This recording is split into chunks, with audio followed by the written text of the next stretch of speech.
पर अमरीका और इसराइल तन्हा पड़ने लगे हैं। एक के बाद एक तमाम इत्तेहादी फ़लस्तीनी रियासत के हामी होते नजर आ रहे हैं। बरतानिया, कनाडा और ऑस्ट्रेलिया के बाद अब पोर्चुगल ने भी फ़लस्तीन को आज़ाद रियासत तस्लीम करने का बाज़ाब्ता ऐलान कर दिया है, जबकि अमरीका ने ऐलान को नुमाइशी इक़दाम करार दिया है।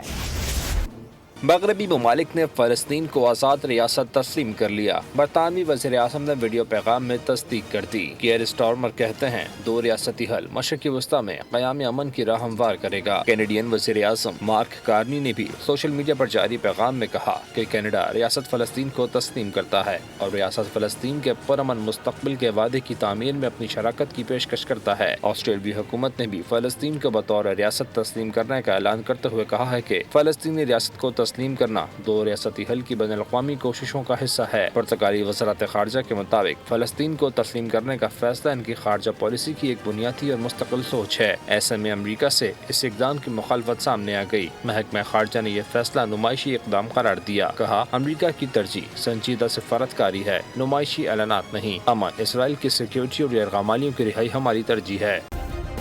सब्सक्राइब करें और बेल दबाएं ताकि कोई खबर रह न जाए।